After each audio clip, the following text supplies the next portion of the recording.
Resilience is the ability to recover quickly from difficulty or defeat. It's being able to adapt to highly stressful situations or crises and being capable of overcoming adversity.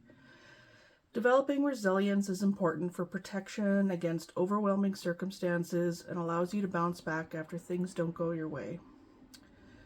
It helps to learn from your mistakes but not dwell on them, and to focus on what you will do differently next time. Ways to build resilience include maintaining positivity, keeping things in perspective, accepting change, trusting you can overcome problems, and staying flexible. You can't always control what happens in life, but you can control how you respond. And resilient people get back up when life knocks them down. Welcome to Hands-On Tarot, where I show you the many ways you can use tarot for more than just divination and help you grow your tarot practice. I'm Susie Gourlay, and I've been using tarot for many years to create my future rather than just predict it. Today we're going to be discussing the topic of using tarot to build resilience.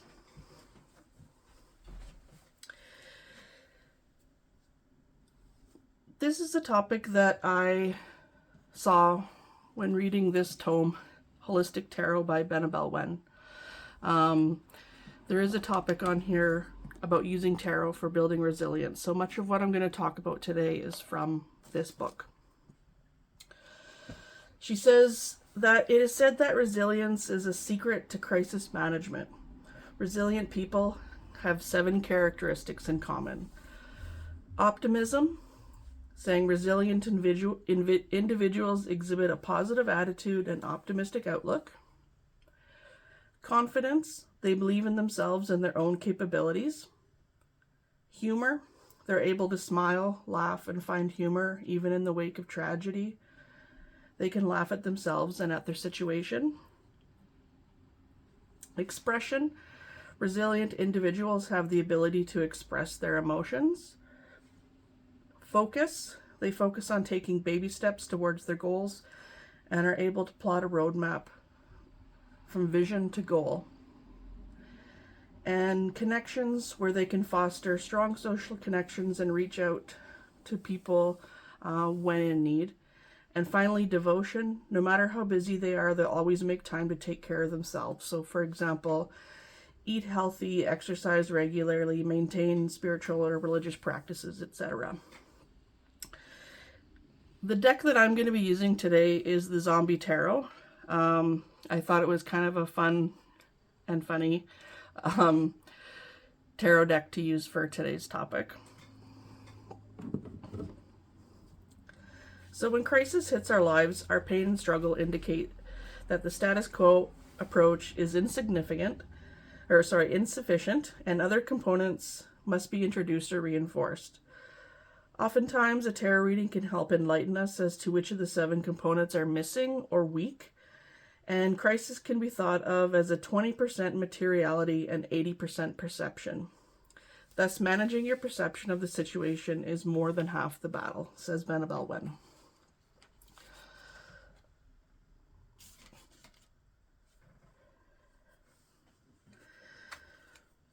So, applying tarot analytics through the framework of the 7 characteristics I just mentioned, she says, can help the seeker with the process of diagnosing a crisis and identifying what needs to be done. And also you can formulate plans from this as well. So follow-up tarot readings can then be used to help the seeker monitor his or her progress of actions.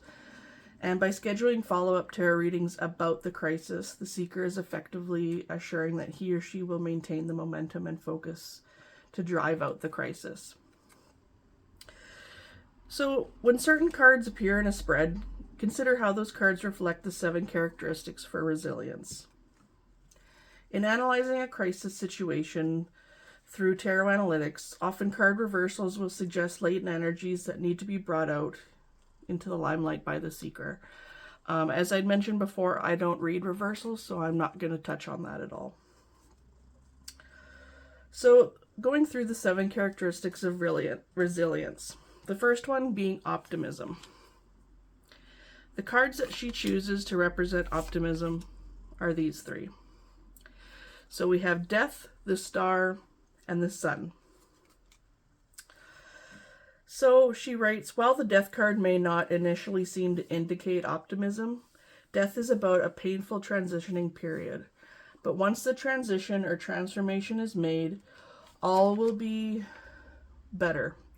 Thus, when the Death card appears, the seeker should be reminded to be optimistic, as resilience is built from a positive attitude and eyes on the bright sunrise ahead. The Star card, which she has in reverse,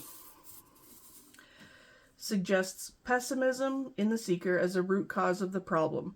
So when it appears, remind the seeker that he or she must embody the traits of the star, being upright as the card of hope. The Sun card in reverse can indicate a delay in success, so the seeker is urged to remain persistent and keep positive, because the endurance of that optimistic energy is needed before the seeker can attain his or her goals. So I decided to go through the deck and pull out the cards that I thought might represent optimism a bit more. One thing with the Death card that while she brings it up, is there is a natural undercurrent to death, so that might be a positive thing. But the cards that I would choose to represent optimism for me would be the Fool, the Seven of Pentacles, and the Two of Wands. And the reason I chose these is because the Fool has that sense of optimism, that, feeling of what's, excitement, what's to come, looking forward to, what's new, what's different, what the adventure is going to be, having faith that everything's going to turn out. So I chose that card as showing optimism. The Seven of Pentacles, I thought that had a bit of optimism to it as well, because once we plant the seeds of our goals and we watch and wait for them to grow before we can harvest, that shows an optimism as well, because we're starting to see progress at this point with the goals that we had planned. So I believe that one shows optimism as well. And the Two of Wands, I thought, similar to the Fool, showed optimism, because you're making a plan, you're looking out onto the horizon and figuring out what you're going to do next. And usually when we think about, what our goals are, what our plans are, we do have that optimism within. And also with that fire energy of the Wands, I thought that would bring up excitement as well. So those are the cards that I would put for optimism. Next, we have confidence. So she chooses the Magician in reverse, the Emperor in reverse, Strength in reverse, and the Queen of Swords. So a critical element of resilience is confidence. While optimism is a trust in the good to come, confidence is the seeker's trust in themselves. Confidence is the certitude of one's own abilities. It allows us to envision our success and then execute fully towards the success. When the Magician card appears in reverse, it could be an indication that the seeker needs to build their confidence or needs to regain empowerment. The Emperor upright would suggest a great deal of confidence, authority, and empowerment, but in reverse can hint at the potential characteristics of the seeker that need to become kinetic. The Strength card is self-explanatory, and the Queen of Swords, upright or reversed, also shares the themes of confidence. And I definitely would agree with the Queen of Swords in there as well. And the cards that I would add for confidence would be, I'm mixing my own cards up here. I would include the Knight of Swords, the Nine of Pentacles, the World, and the Queen of Wands, along with that Queen of Swords. So with the Knight of Swords being that warrior, they're definitely going to be running into any sort of situation with confidence. Especially with that fire energy behind them. They are, have, that sense of adventure that they're not going to say no to. With the Nine of Pentacles, I thought this one showed confidence after the fact because you have a lot to show for your work that you've done. You have success, you have time to relax, you can, show all the work that you've done and how it has brought you to where you are now. So that would give you a lot of confidence. With the World also indicating that success and fulfillment, also being card number 21 in the major arcana, you have reached that success, much like the Nine of Pentacles here. And that would definitely would make you a confident person. So I thought that would be one that I would include. And the Queen of Wands, for me, she really does exude confidence. Probably a lot more than the Queen of Swords in my mind. She is somebody who has pride, who has grace, who people want to be around. She just exudes optimism as well. You might include her, within the last section there. But the Queen of Wands, I really felt definitely belonged in this.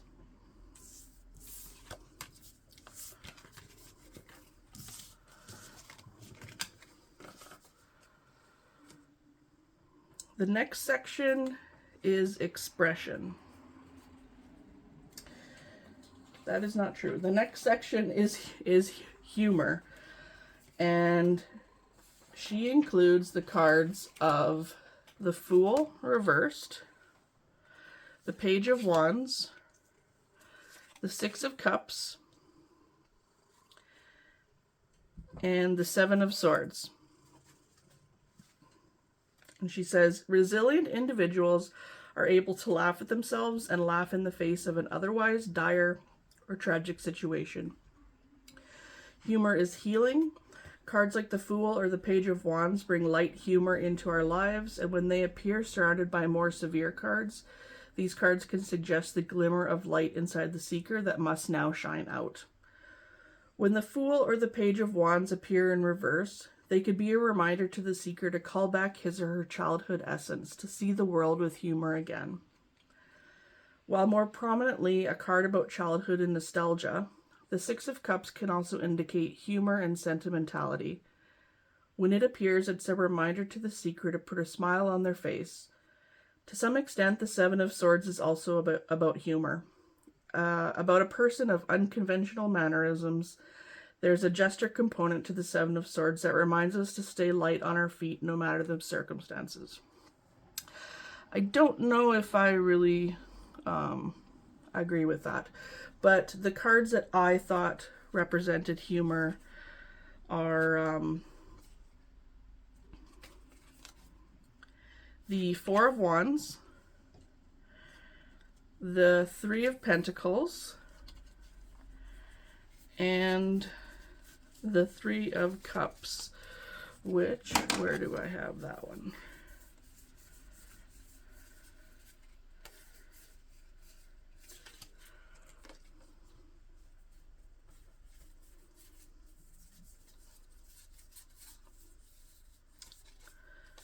There we go. Three of Cups. So I picked these cards because they are kind of similar to what Benabelwen says, is being able to laugh at yourself or, have humor, trying to surround yourself with laughter and friends. So I thought the Four of Wands was a good card for that, as the card of being at a celebration. Sometimes, like for a funeral, for example, we don't celebrate it as a death, but as a memorial, a celebration of life. So that's kind of changing that around to add not humor to it, but just to make it more of a happier situation. The Three of Pentacles, I thought would be a good one to throw in there. Because when you are, adding teamwork and collaboration, you can work off each other, and working together with people, might help you come out of that, when you're not feeling, up to things, and when things are really bothering you, being around other people who are like-minded or working together with other people might help you get out of that situation. So it's that support in that community. And Three of Cups, much the same, that celebration, being with people who make you laugh, make you want to dance, raising your cups in the air. So another card of celebration as well, but more, again, about support and community and growth.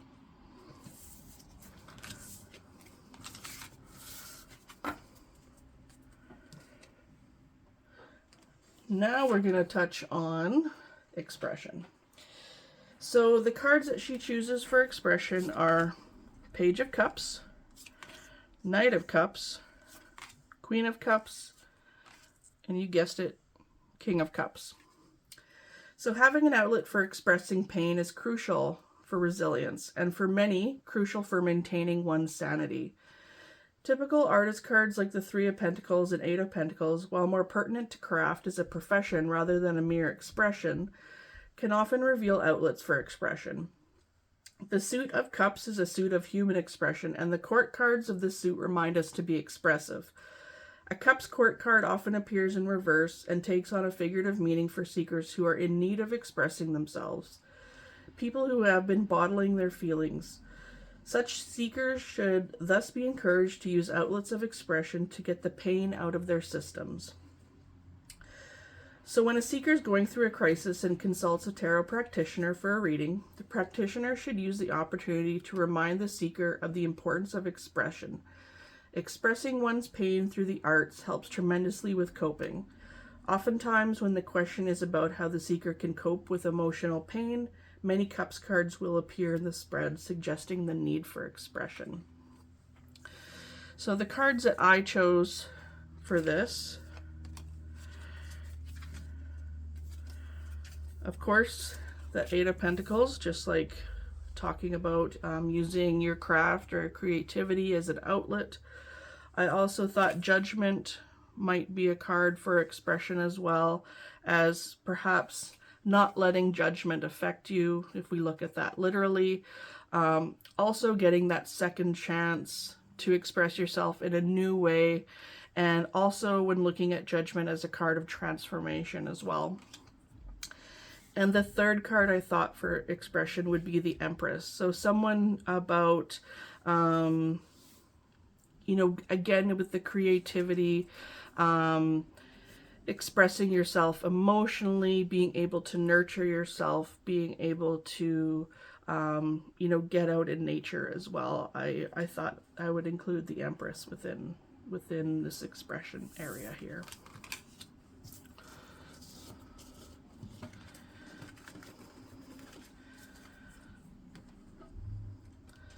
So next we're going to look at focus. She chooses the Chariot in reverse, Ace of Wands in reverse, Ace of Swords in reverse, and the Eight of Wands. So when the Chariot appears in reverse in a reading, it could indicate that one of the reasons for the seeker's troubles is a lack of focus. The seeker's personality and desires are dispersed in too many directions, and they must channel them in a focused way to meet the objective. The two Yang Aces, the Ace of Wands and the Ace of Swords, also denote focus. So when they appear in reverse, they suggest a seeker who is insufficiently exercising his or her will and determination. The Eight of Wands is another card about focus. Upright, it can indicate that focus is a key point for the seeker, and reversed, it can indicate that the seeker is too passive and perhaps needs to be more driven. Cards that denote focus in a reading urge the seeker to be persistent and to push forward with baby steps.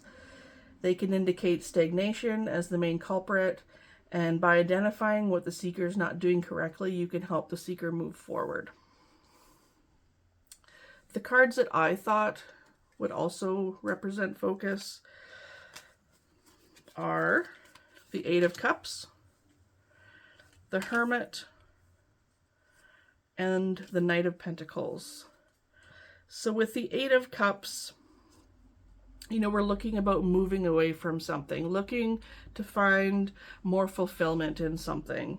We have that focus of leaving what we have and going and or heading in a direction that leads us to something a bit more for us. With the Hermit, we are looking within for that focus. We know that we have all the answers that we seek, and looking within and finding that solitude and seeing what really matters most to us will help us with that area of focus. And finally, with the Knight of Pentacles, moving slowly, making plans, making goals, having backup plans, and really moving with, determination, and moving with, a goal in mind to move in the direction that we want. So I thought Knight of Pentacles, Knight of Hazards in this deck would be a great card to represent that.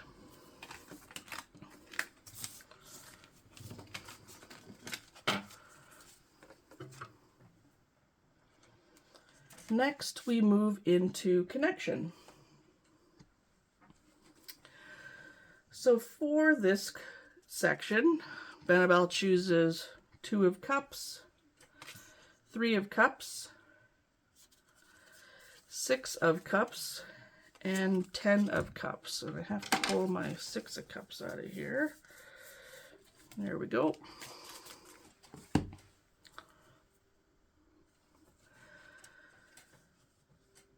So a strong human support network is critical for crisis management. When we are alone with our pain intensifies, and we have no other energies of warmth around us to help absorb some of our negativity.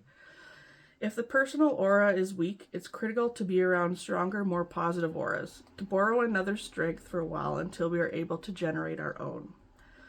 Oftentimes a seeker will be in trouble, but will not have told anyone in their life about the troubles. As a result, the seeker is dealing with the pain alone, and the solitude has in fact exacerbated the trouble. In these cases, cards may appear that urge the seeker to reach out to get help or support from loved ones. The 2 of Cups suggests friendship or connection.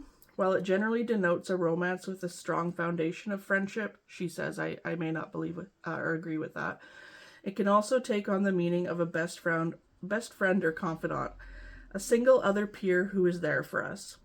The 2 of Cups is about connecting with our soulmate.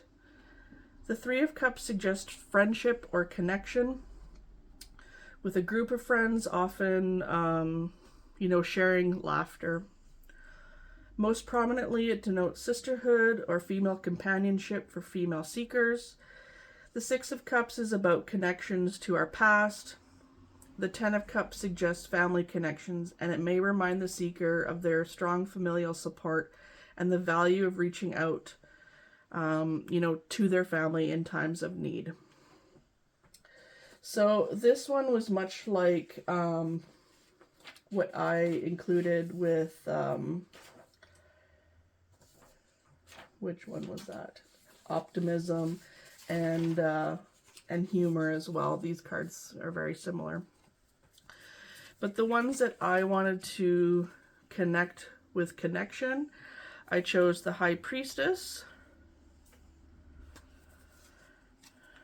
10 of Pentacles, and the Moon. So the High Priestess, that connection with the spiritual side of yourself, trusting your intuition and that connection with Source, the universe, your guides, whatever that may be to you. Trusting the mysterious as well, and knowing that there is a connection made that we may not understand. With the 10 of Pentacles, again, with that family connection, much like that 10 of Cups that Benabel chooses, choosing that connection with family, with friends, with ancestors, with pets as well. I thought that one also represented connection. And finally, with the Moon, I thought, connection with our emotions, connection with the things that we may not want to bring up and why we may not want to bring that up. In the past episode, we talked about shadow work. So, connecting with yourself on different levels and different depths. I thought the Moon was a good one for that, and to me meant connection.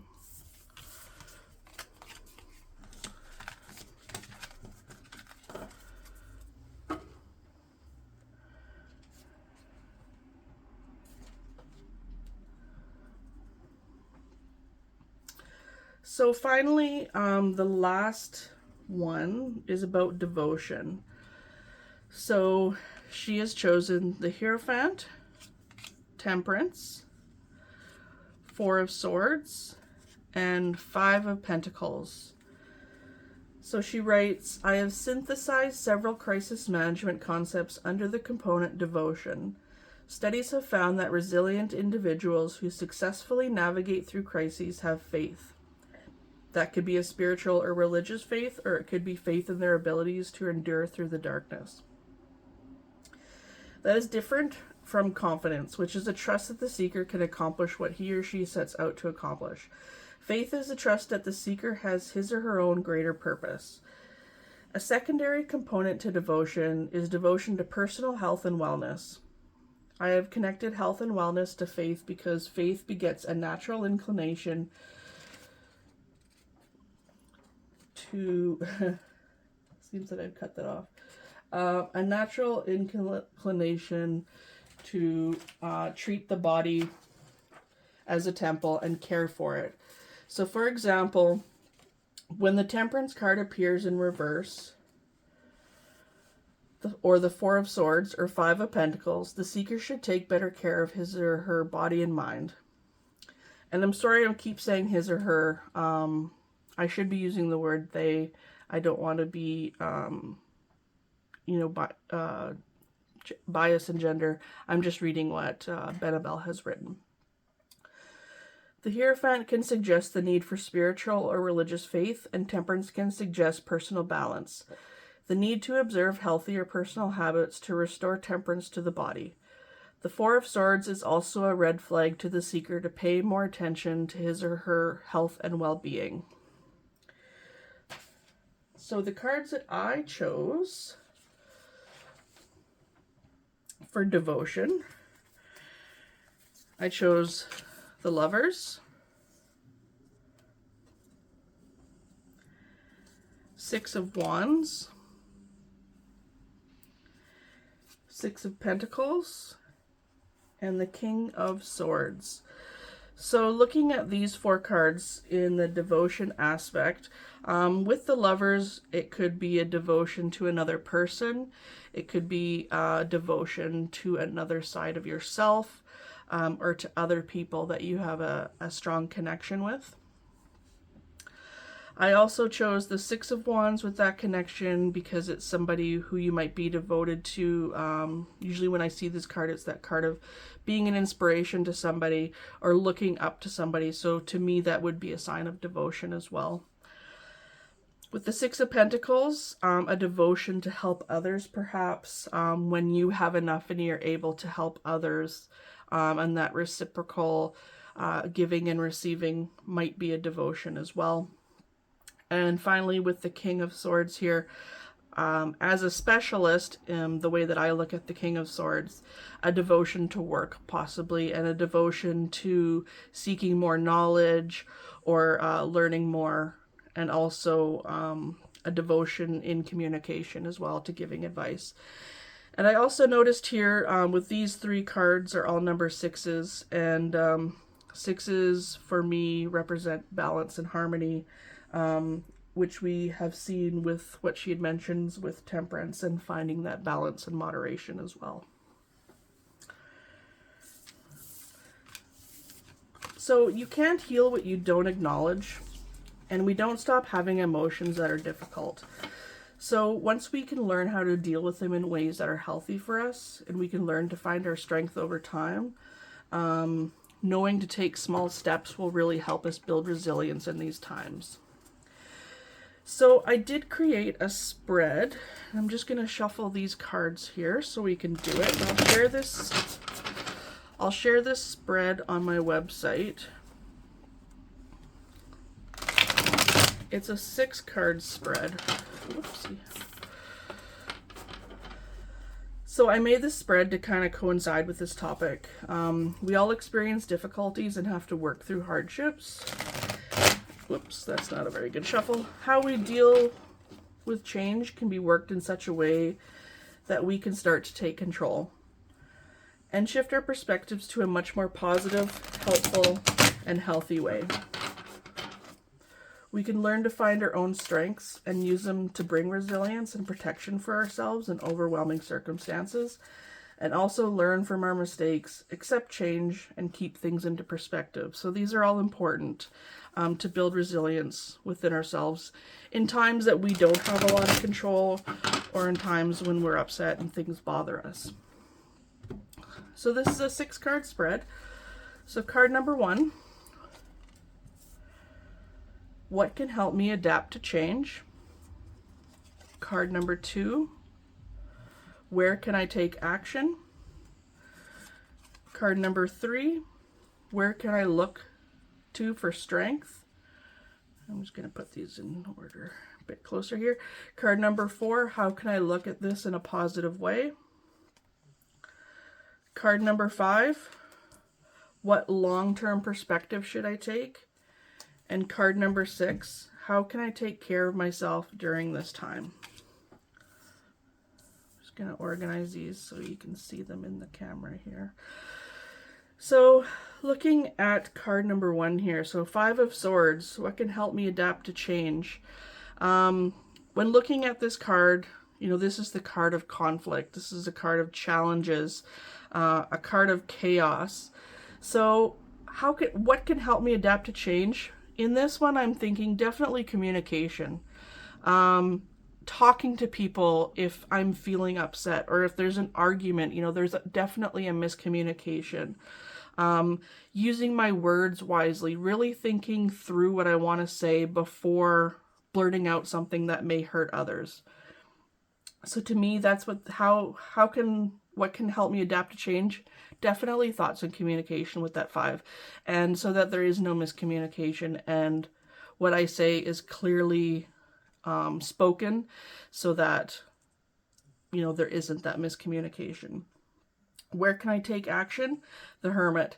This is kind of a funny card to come up for taking action. But for this card, you know, thinking about that communication, or thinking about what I'm going to say before communicating, and the Hermit kind of come together this way, because it's that going within. What do I really want? How am I going to get my point across? How can I express how I feel? Why does this make me mad? These are the sorts of things that the Hermit card brings up for me. Also with that card, number 9, don't give up. There's still time to take action. There's still time, you know, to talk with others, to gain more information, gain more knowledge.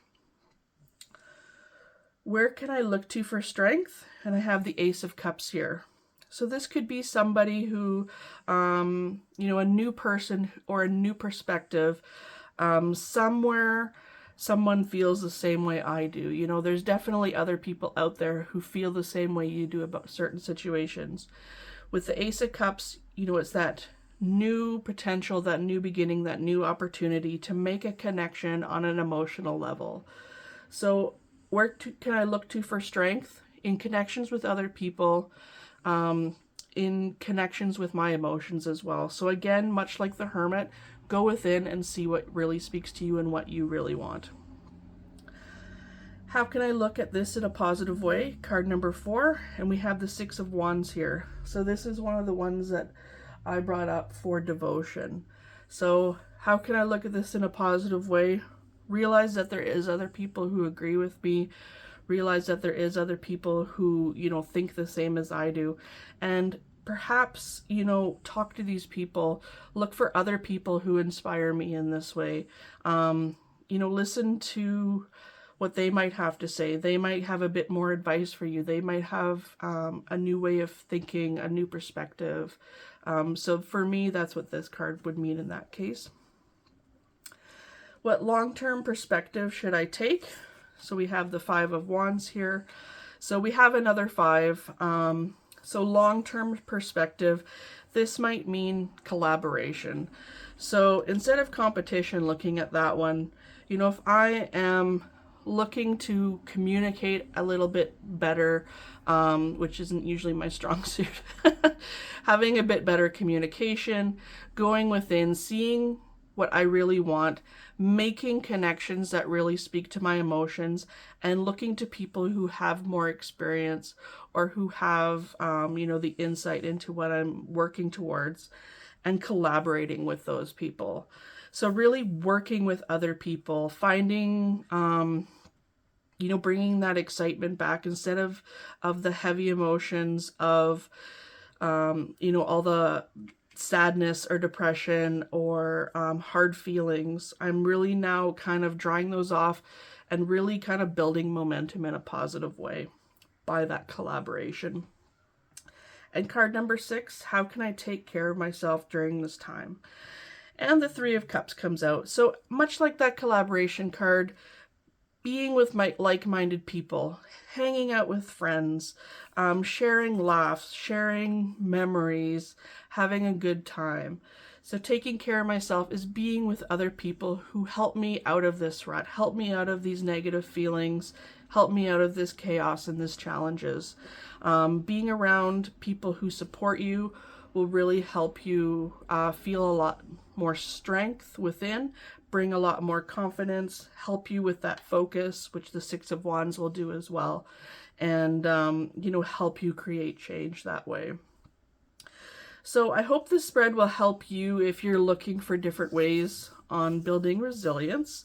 I will post the spread on my website as well, as I'd mentioned.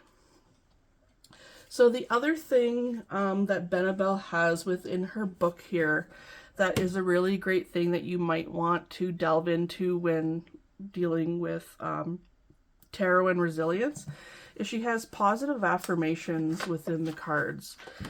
So on page 609 here, she has different affirmations for all the cards in the major arcana and minor arcana.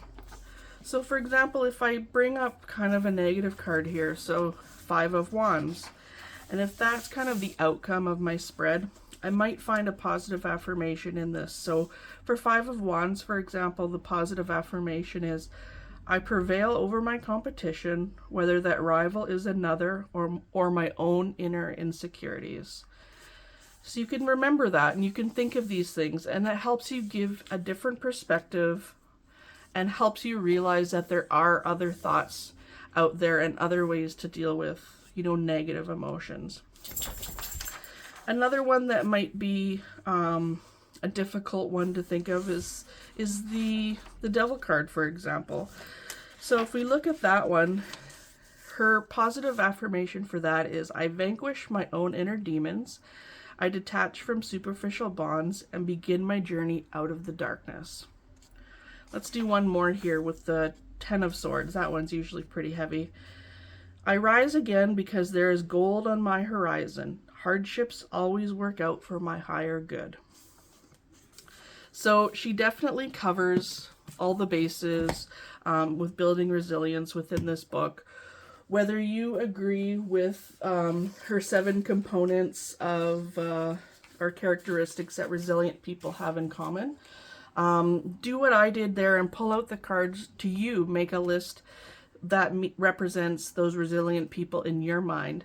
And when you see those cards come up in a reading, it might help you pull out those areas to remind yourself or to remind the person that you're reading for about optimism or confidence or connection or expression or devotion, those sorts of things. So that's all I have for you today.